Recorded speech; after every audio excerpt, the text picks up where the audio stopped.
Hello everyone, here is Raman. हर रोज की तरह आज फिर एक नया वीडियो, नया कंसेप्ट। उम्मीद करता हूं कि आप सब लोग अपने घर में ठीक ठाक होंगे, आपके फैमिली मेंबर्स सब ठीक ठाक होंगे और इस कोरोना महामारी को आप जीत रहे होंगे और घर पर रहकर सेफ रह रहे होंगे। तो आज का जो मैं कंसेप्ट आप सबके लिए लेके आया हूं, ये बहुत ही डिफरेंट कंसेप्ट है। मतलब आपको मैंने अब तक क्या क्या टीच किया, मैंने ट्रिक्स बताई, आइल्स कैसे करना है, आइल्स क्या है, आइल्स की रीडिंग क्या है, लिसनिंग क्या है। आज मैं एक कॉम्बो लेके आया हूं, बिल्कुल नया कॉम्बो। मतलब मैं आपको यह बताऊंगा कि आइल्स है क्या, टेस्ट कैसे होता है, प्रेपरेशन कैसे करें और फालतू टाइम बिल्कुल भी वेस्ट ना करें। मतलब चारों मॉड्यूल्स हैं, कम से कम ये 20 मिनट्स का वीडियो होने वाला है और मैं आपको ऐसे ऐसे कंसेप्ट क्लियर कर दूंगा कि आपको ये फील होगा कि आइल्स आपकी मुट्ठी में आ चुका है। क्योंकि आप मेहनत तो कर रहे हो मगर आपको डायरेक्शन नहीं पता। बस ये वीडियो आप लोगों के लिए और उम्मीद करूंगा कि बहुत अच्छा होगा। वीडियो को शुरू करने से पहले मैं आप लोगों के साथ एक चीज शेयर करनी चाहता हूं। आने वाली मतलब 10 जून, अभी 2 डेज लेफ्ट हैं, मेरा नया बैच स्पोकन इंग्लिश का, जिसमें मैं आपको ग्रामर टीच करूंगा, जिसमें मैंने आपके ग्रामर के सारे एस्पेक्ट क्लियर कर देने। मतलब कोई भी प्रोपोर्शन ऐसा नहीं होगा जो मैं टीच नहीं करूंगा। लाइक एज टेंसेस में बहुत प्रॉब्लम आती है, चाहे आप मास्टर्स क्लास में हो चाहे 5th क्लास में हो, आपकी एज 60 ईयर है, आप 3rd क्लास से ऊपर जो भी बच्चा होगा, कितनी भी एज का होगा, ये बैच उन सब के लिए है। 2 डेज लेफ्ट हैं, एडमिशंस हो चुकी हैं, मगर मैं फिर भी चाहता हूं कि एडमिशन और हों। तो इसके लिए लास्ट 2 डेज का मैं डिस्काउंट दे रहा हूं और डिस्काउंट के साथ मैं बता भी देता हूं कि मैं आपको क्या क्या टीच करूंगा। लाइक एज टेंसेस की प्रॉब्लम आई तो मैं जिम्मेवार। मॉडल्स, कैन, कुड, शुड, सारे जितने भी may, might, must, dare, font, love, like, want to, need to, try to, सब कुछ। Question family, why, when, where, how, सब कुछ। Parts of speech, noun, pronoun, adverb, adjective, preposition, punctuation, interjection, conjunction, verb, सब कुछ। Facts of English, vocabulary, confidence, ये सारी चीजों का एक कॉम्बो कोर्स मैंने आप लोगों के लिए तैयार किया है और जस्ट 2 डेज लेफ्ट है। क्योंकि 2 डेज भी क्या, 10 को तो मेरी जो क्लास है वो मॉर्निंग टाइम स्टार्ट हो जाएगी। और जो भाई बहन ये सोचते हैं कि रमन सर मेरे पास टाइम नहीं है, तो पूरी की पूरी क्लास का रिकॉर्डेड लेक्चर भी आपको मिलने वाला है। फीस मैंने 2500 रखी थी, अब मैंने लास्ट फाइनल कॉल पे फीस का डिस्काउंट सभी बच्चों के लिए 2000 दे दिया है। चाहे आप आइल्स करते हो चाहे नहीं करते, मगर यह बात याद रखना, अगर आप कुछ भी करना चाहते हो लाइफ में तो ग्रामर के बिना, इंग्लिश के बिना आप कुछ भी नहीं कर पाओगे। अगर परफॉर्मेंस में चेंज ना आया ना, कमेंट सेक्शन में जरूर बताना कि सर कोई फायदा नहीं हुआ। मगर यह बात याद रखना, जिंदगी के जितने भी साल आपने पढ़ाई की और रमन के 15 डेज इक्वल होंगे। और टाइम को वेस्ट नहीं करता। मैं आपको एक चीज शो करता हूं, जो डिस्काउंट ऑफर मैंने अभी आपको बताया ही है कि इसके लिए मैंने क्या किया। अकाउंट नेम है रितु बाला, बैंक है यूनियन बैंक है, उसका आंध्रा बैंक था, नेम चेंज हो गया। अकाउंट सेविंग है और अकाउंट नंबर ये रहा। आईएफएससी कोड दोनों में से कोई भी लग जाएगा। ब्रांच ये वाली है, गूगल पे नंबर भी है, फोन पे भी है, पेटीएम भी है और यूपीआई भी है।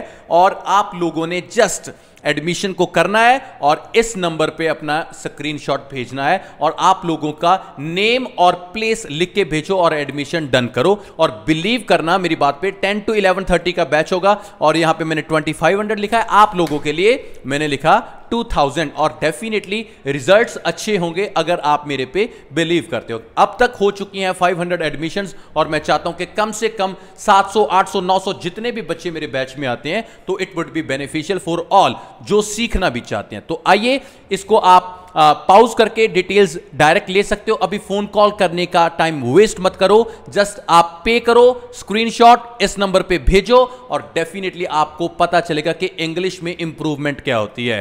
तो आओ, उम्मीद करता हूं कि आप लोगों को कुछ पता भी लगा होगा कि हां सर आज करना क्या है और कैसे होगा। तो टाइम को वेस्ट मत करो और यकीन करो, अगर कोर्स करने के बाद आपको लगा ना कि यार वैल्यूएबल नहीं था, मैं जिम्मेवार हूं, अगर मेरे शब्दों पे आप यकीन करते हो तो डेफिनेटली आपको पॉजिटिविटी आएगी ही आएगी, और किसी भी चीज में आप कामयाब होना चाहते हो तो इंग्लिश की भाई जरूरत तो पड़ने वाली ही है। तो आज इतना ही ये फीस के लिए हो गया। अब बात करता हूं आइल्स। आइल्स पढ़ना कैसे है, सिलेबस कैसे है, एक एक चीज एक एक कंसेप्ट को क्लियर करता हूं, और कम से कम 15 डेज का प्लान भी दूंगा कि आप कैसे कैसे अपने पेपर को अच्छे तरीके से प्रेपरेशन कर सकते हो। तो आइए करते हैं बात आइल्स की, और सबसे पहले हम बात करते हैं पैटर्न की। पैटर्न मैंने बहुत अच्छे तरीके से तैयार किया है, और पैटर्न में आपको क्या चीज मैं शो करने वाला हूं, आइए चेक करते हैं। देखो, रमन आइल्स तो आपको पता ही है, नाम तो सुना ही होगा, आप लोगों ने बनाया है ना, इसीलिए। तो सबसे पहला मॉड्यूल मैं उठाऊंगा लिसनिंग। लिसनिंग क्या हो गया, सुनना है आपने। नंबर ऑफ क्वेश्चंस कितने हैं, 40 क्वेश्चन है। ड्यूरेशन कितनी है, 35 मिनट। इतने में लिसनिंग का जो पेपर है वो क्लियर हो जाता है। एकेडमिक की रीडिंग और जर्नल की रीडिंग, बात ध्यान में रखना, रीडिंग दोनों की अलग अलग होती है। जो जर्नल वाले होते हैं वो पीआर के लिए जाते हैं, जो एकेडमिक होते हैं वो स्टडी के लिए जाते हैं, और दोनों के क्वेश्चन सेम है, 40 क्वेश्चन, टाइमिंग भी सेम है, 60 मिनट और 60 मिनट। बट जनरल की रीडिंग की जो लेंथ है वो बहुत कम होती है, और एकेडमिक की बहुत ज्यादा होती है, और जर्नल के हमें क्वेश्चंस बहुत ज्यादा ठीक करने पड़ते हैं तो बैंड आते हैं। जैसे मान लीजिए अगर आप एकेडमिक के स्टूडेंट हो, आपने 24 ठीक किए तो आपके 6 बैंड आ गए। अगर आप जर्नल के हो और आपने 6 लेना है तो 24 से काम नहीं चलेगा, 28 क्वेश्चंस ठीक करने होंगे।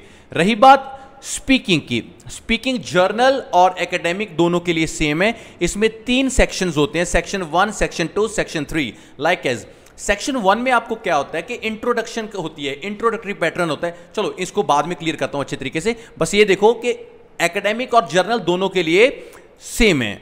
जर्नल की राइटिंग और एकेडमिक की राइटिंग दोनों में फर्क है, जस्ट एक फर्क है, ओनली टास्क 1 का। जो टास्क 2 है ऐसे होता है, टास्क 2 का मतलब होता है ऐसे। जर्नल ने भी सेम लिखना है और एकेडमिक ने भी सेम ही लिखना है। और टास्क 1 में एक फर्क क्या है, जो एकेडमिक के बच्चे हैं उनको ग्राफ करना है, और जर्नल के बच्चे हैं उनको लेटर करना है। बस आइल्स का सिलेबस तो इतना ही है, बात खत्म। अब इसको प्रेपरेशन कैसे करें, अच्छे तरीके से प्रिपेयर कैसे करें, उसकी बात करता हूं। उम्मीद करूंगा कि वीडियो अगर अच्छा लगा, आपको लगा कि हाँ यार ये वाला प्लान हमारे लिए 15 डेज प्लान में आपको देने वाला हूं कि कैसे कैसे आप अपनी आइल्स को प्रिपेयर कर सकते हो, और घर बैठे बैठे। तो आइए शुरू करते हैं। सबसे पहले बात करूंगा मैं रीडिंग की। आप लोगों को अभी बता ही चुका हूं कि रीडिंग जो मॉड्यूल है बच्चे, इसमें 40 क्वेश्चंस होते हैं। दैट्स फाइन, 40 हो गए, ठीक है। टाइम कितना था, 60 मिनट था, दैट्स ओके। प्रिपेयर कैसे करें, प्लानिंग कैसे करें, मान लीजिए मैं प्लानिंग करना सिखाता हूं आपको, जैसे कि लाइक दिस। सबसे पहले मैं लिखूंगा लिस्ट ऑफ हेडिंग, फिर मैं लिखूंगा फिल इन द ब्लैंक्स, और फिर लिखूंगा मैं मैचिंग, फिर लिखूंगा मैं ट्रू फॉल्स, या आप इसको नॉट गिवन भी होता है इसके साथ, दैट्स फाइन। और इसका ना एक टाइप और होता है, येस नो होता है, वो भी सेम ही होता है। और लास्ट पे आ गया that is called MCQ, multiple choice questions. मतलब ये 5 टाइप है, चाहे जर्नल है चाहे एकेडमिक है। गौर से सुनना मेरी बात को, list of heading, fill in the blank, matching, yes no, true false और एमसीक्यू। इसके बाहर एग्जाम कभी भी नहीं आएगा, ये मेरा प्रॉमिस है। करना कैसे है, प्रिपेयर कैसे करना है, एक रीडिंग लेते होगे आप, पैसेज 1, पैसेज 2, पैसेज 3, सारे क्वेश्चन डन करते हैं। ऐसे कभी भी रीडिंग की प्रेपरेशन नहीं होती। प्रेपरेशन कैसे होते हैं, मैं ऑनलाइन क्लास में कैसे टीच करता हूं मैं आपको बताने वाला हूं। मैं सारे के सारे क्वेश्चंस नहीं करवाता, मैं कैसे करवाता हूं, जैसे मान लीजिए मैं लिस्ट ऑफ हेडिंग आज एक दिन टीच करूंगा, मैं आपको ट्रिक्स सिखाऊंगा कि लिस्ट ऑफ हेडिंग कैसे कैसे करनी है। अगर आपको लिस्ट ऑफ हेडिंग नहीं आते करने तो सर्च कीजिए रमन आइल्स का रीडिंग, और रीडिंग में क्या है, लिस्ट ऑफ हेडिंग, और आपको पता चलेगा कि रमन सर कैसे टीच करते हैं, और आपको जो प्रपोर्शन है वो बहुत अच्छा मिलेगा। जिस दिन आपको लगेगा कि यार लिस्ट ऑफ हेडिंग पे तो हमारी कमांड है, पेपर में आ जाएंगे तो खा जाएंगे, तो नेक्स्ट डे उठाओ fill in the blanks, then matching, then true false और देन एमसीक्यू। ये 5 चीजें हैं जो एग्जाम में आएंगी ही आएंगी। ये 15 डेज के प्लान में मैं ऐड कर रहा हूं, मतलब 5 डेज में आप पूरी रीडिंग कर सकते हो। ये बात याद रखना, जितना लेंथी जाओगे उतना स्कोर नहीं आएगा। और जो एग्जाम होगा ना आपका आइल्स का, वो पता है कैसे होगा? मान लो लिस्ट ऑफ हेडिंग है, इसके 7 क्वेश्चन है, फिल इन द ब्लैंक है, इसके 10 हैं, जो मैचिंग है इसके 18 हैं, जो ये है इसके 8 हैं, कितने हो गए? 8 16 16 26 26 6 32 33 और 7 ये आ गए, टोटल हो गए 40 क्वेश्चन। तो ऐसे होगा, ये नहीं है कि 40 के 40 लिस्ट ऑफ हेडिंग आ गए या 40 के 40 फिल इन द ब्लैंक आ गए। तो सबसे अच्छा तरीका प्लानिंग का क्या हो गया आपके लिए कि आप लोगों ने एक दिन ये प्रिपेयर करना है, अगले दिन ये, अगले दिन ये, अगले दिन ये, अगले दिन ये सारी की सारी चीजों की वीडियोस मैंने यूट्यूब पे डाली हुई हैं। आप देखो और फर्स्ट अटेम्प्ट में आप समझ जाओगे और आपका जो एग्जाम है वो बहुत अच्छे तरीके से क्लियर भी होगा। फालतू ये नहीं है कि सर आज मैंने 2 रीडिंग्स कर ली, मैंने 3 रीडिंग्स कर ली, इसके पीछे मत पड़ो, कभी भी एग्जाम क्लियर नहीं होगा। आओ दूसरी बात करता हूं, रीडिंग के बाहर आके, और ये बात याद रखना, रीडिंग बोरिंग पता क्यों लगती है? जब ट्रांसलेशन नहीं आती। और इसके लिए हैबिट क्या है कि छोटी छोटी कहानियों को रीड करना शुरू कीजिए। न्यूज़पेपर को मैं बिल्कुल आपको एडवाइस नहीं करूंगा, क्योंकि उसकी जो वोकैबुलरी होती है वो बहुत टफ होती है और बच्चे डर जाते हैं। आपने छोटी छोटी स्टोरीज को रीड करने की, जब आपकी हैबिट बन जाएगी ना रीडिंग को करना। कई बच्चे तो ऐसे होते हैं ना कि रीडिंग कर रहे हैं और अचानक क्या हो गया, 4 क्वेश्चन किए और बाद में क्या। अगर रीडिंग करते करते आपको भी ये उबासियां आती हैं, आपको भी नींद आने लगती है, तो कमेंट सेक्शन में जरूर बताना और मैं सभी के कमेंट खुद ब खुद रीड करूंगा। तो आइए, दूसरी चीज क्या है मेरी प्लानिंग के लिए? दूसरी चीज है लिसनिंग। कोई चमत्कार नहीं होने वाला, कुछ नहीं होगा। 40 क्वेश्चंस हैं, 30 टू लेके 35 मिनट्स हैं। टाइप्स कौन कौन सी हैं? Fill in the blank, MCQ, map. ये 3 टाइप्स हैं जो आपको एग्जाम में आएंगी, इसके बाहर कुछ भी नहीं आएगा। बस बात इतनी है कि लिसनिंग को अच्छे तरीके से करने के लिए थोड़े थोड़े इंग्लिश सॉन्ग्स विद लिरिक्स सुनना शुरू कीजिए, छोटी छोटी वेब सीरीज देखना शुरू कीजिए, और इंग्लिश में आप चुटकुले, जो भी चीज आपने सुननी है, अगर आप हैबिट बनाना चाहते हो तो याद रखना एक बार लिसनिंग अच्छे तरीके से होगा। क्योंकि बहुत बच्चों को पता है इसमें क्या होता है, सेक्शन 1, सेक्शन 2, सेक्शन 3, सेक्शन 4, हर सेक्शन में 10 क्वेश्चंस होते हैं और बच्चों को लगता है कि लास्ट वाला जो सेक्शन है ये टफेस्ट है। ऐसा कुछ भी नहीं है, आपको समझ आना चाहिए कि क्या बोल रहा है। आपको कंफ्यूज करते हैं, आगे की बातें पीछे, पीछे की बातें आगे, थोड़ा बहुत एक्सेंट भी होता है, मगर आपको प्रैक्टिस के साथ। और याद रखिए, अगर आप 10 डेज अच्छे तरीके से इंग्लिश सॉन्ग्स को सुनते हो तो बिलीव कीजिए मेरी बात का, आपका बहुत अच्छा स्पीकिंग का एक्सेंट भी बनेगा और आपकी लिसनिंग भी बहुत इंप्रूव होगी। अगर किसी बच्चे के साथ यह हुआ है कि वो 31 क्वेश्चन के ऊपर बैठा है, बस 31 के ऊपर ही बैठा है, और क्या होता है, this is the end of section 4, और वो सोचता है कि अरे भाई मैंने तो यहां पे सारे के सारे पढ़े हैं। अगर ये आपके साथ कभी हुआ है तो कमेंट सेक्शन में जरूर बताना। आइए बात करते हैं स्पीकिंग की। Water sorry. स्पीकिंग में क्या होता है, 1 2 3 सेक्शंस हैं। फर्स्ट क्या है, intro, introduction. What's your name, from where are you, what are you doing nowadays, जो ब्ला ब्ला ब्ला आपसे, आपके बारे में, कौन सा कलर अच्छा लगता है, कौन सा एक्ट्रेस अच्छा लगता है, कौन सी एक्ट्रेस XYZ, आपको सब कुछ पता होता है अपने बारे में। सच बोलो झूठ बोलो मैटर ही नहीं करेगा। बात आई क्यू कार्ड की। क्यू कार्ड में क्या करना है, आप लोगों ने एक स्टोरी बनानी है और 1 मिनट में आपको स्टोरी बनानी पड़ेगी। याद रखो, क्यू कार्ड बनाने की मैंने एक वीडियो डाली हुई है कि how to prepare your cue card within 1 minute. आप सर्च करो रमन आयल्स क्यू कार्ड और आपको अच्छे तरीके से पता चलेगा कि कैसे क्यू कार्ड बनाते हैं, और आपको बहुत ही आसानी से सिखा दूंगा ये बात। और लास्ट वन होते हैं, ये होते हैं फॉलो अप्स। फॉलो अप्स कौन से होते हैं, जो आपको क्यू कार्ड पूछा गया उसकी नॉलेज के क्वेश्चंस होते हैं। एक बात याद रखना, टास्क 1 और टास्क 2 में आप झूठ बोलो सच बोलो चलेगा, मगर टास्क 3 में झूठ नहीं चलेगा। ये क्लियर है आप लोगों के लिए। और रही बात इसकी प्रैक्टिस कैसे करें, स्पीकिंग के लिए आप छोटी छोटी चीजों को इंग्लिश में टॉक करना शुरू कीजिए। What's your name, what is this, where are you going, बहुत छोटी छोटी बातें, और इंप्रूवमेंट होनी शुरू होगी। और ये बात याद रखना आप लोग। और लास्ट पे एक बात आ गई, राइटिंग। राइटिंग टास्क 2 की बात करता हूं। इसकी टाइप्स होती हैं जो 8 टाइप्स होती हैं। और मैं आपको बहुत अच्छे तरीके से क्लियर कर दूं, अगर आपको एक टाइप बहुत अच्छे तरीके से लिखनी आ गई तो आपका एग्जाम क्लियर है, क्योंकि सारी की सारी टाइप्स सेम ही होती हैं, बस एक थीसिस में फर्क होता है। आप लोगों ने इसकी इंप्रूवमेंट के लिए क्या क्या सीखना है, आपने कनेक्टर सीखने हैं, बॉडी स्ट्रक्चर सीखना है कि कैसे पहले क्या चीज लिखनी है, बाद में क्या चीज लिखनी है, वोकैबुलरी सीखनी है, और ये सारी की सारी वीडियोस कैसे प्लानिंग करनी है A to Z मैंने अपनी वीडियोस में सब में बताया हुआ है कि आप कैसे कैसे राइटिंग टास्क को अच्छा बना सकते हो। अगर आप एक्टिव से पैसिव सीख गए, और ये बात याद रखना, अगर आप एक्टिव से पैसिव में लिखने शुरू कर दिए तो आपका एक बैंड इंक्रीज हो जाएगा। ये जर्नल और एकेडमिक दोनों के लिए सेम बात कर रहा हूं। टास्क 2 के 6 बैंड होते हैं, 6 बैंड।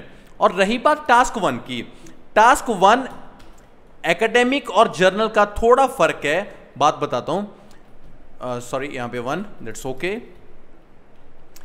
एकेडमिक आपके लिए क्या है, ग्राफ हैं, graph, line graph, bar graph, pie chart, सारे के सारे ग्राफ्स हैं। और ये टाइप्स कितने होते हैं, 7 टाइप्स होती हैं। यकीन मानिए, एक टाइप को अच्छे तरीके से सीखिए, सर्च कीजिए मेरी वीडियो, सब कुछ मिलेगा आपको, और डेफिनेटली आप बहुत अच्छे तरीके से एक को सीख लो, बाकी सारे के सारे सेम हैं। और एकेडमिक आप लोगों ने क्या करना है, जर्नल सॉरी, आपने लेटर करना है। लेटर आपका 3 टाइप्स का होता है, फॉर्मल, इनफॉर्मल और सेमी फॉर्मल। बस जैसे आप स्पीकिंग का क्यू कार्ड सीख गए, उसको बोलना है, तो राइटिंग का टास्क 1 लिखना है, और दोनों के 3-3 बैंड होते हैं, ये बात याद रखना। और आइए यहां पे बात करता हूं, प्लानिंग कैसे करें। रीडिंग को रोज एक बार करें, अच्छे तरीके से करें, एक टाइप को अच्छे तरीके से क्लियर करें। राइटिंग के लिए करंट इश्यूज को याद करें, आप टॉपिक्स को रीड करें, जो भी चाहे कोरोना वायरस हो गया, डिमोनेटाइजेशन हो गया, फीमेल फर्टिसाइड हो गया, गवर्नमेंट हो गया, आपको सब कुछ पता होना चाहिए, क्योंकि अगर माइंड में होगा तो ही लिख पाओगे। पहले तो अपनी मदर टंग में होना चाहिए ना, बाद में हम इंग्लिश में ट्रांसलेट करेंगे। रही बात स्पीकिंग की, अगर आप लेते हो पाउजेज, हेजिटेशन, तो बात ही खत्म है। मैंने ऊपर बताया है कि मेरा कोर्स है जो मैं परसों से शुरू कर रहा हूं, आप उसको एक बार ज्वाइन करके देखो। यकीन मानिए, आपकी जिंदगी ना बना दी तो फिर रमन के चैनल पे कभी आना ही मत, ये मेरा प्रॉमिस रहा। और लास्ट बात रही लिसनिंग की, तो लिसनिंग के लिए आपने क्या करना है, इंग्लिश सॉन्ग्स को सुनना है, कोई भी वेब सीरीज को देखना है, किसी के साथ जहां पे भी इंग्लिश सुनती है आप उसको सुनो। 2-4 दिन 5 दिन आप सुनोगे तो डेफिनेटली आपका बहुत अच्छा फ्लो बन जाएगा। तो ये 15 डेज का प्लान है। आइल्स को इससे ज्यादा लंबा मत खींचो, और 15 डेज में आप 7+ कर सकते हो, ये मेरा बिलीव है। और इसको मान लीजिए, ये झूठी बात नहीं कर रहा हूं, बहुत सारी वीडियोस डाली हुई है, एक एक वीडियो को देखो, हर एक में नॉलेज मिलेगी।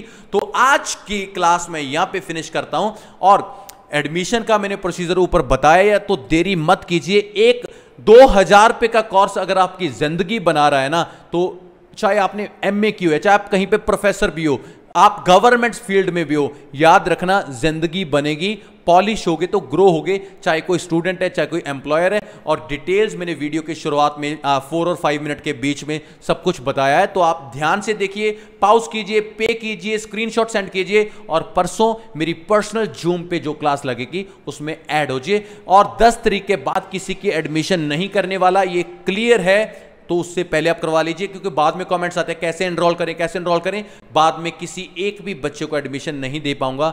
Love you, take care, goodbye, Raman Sharma.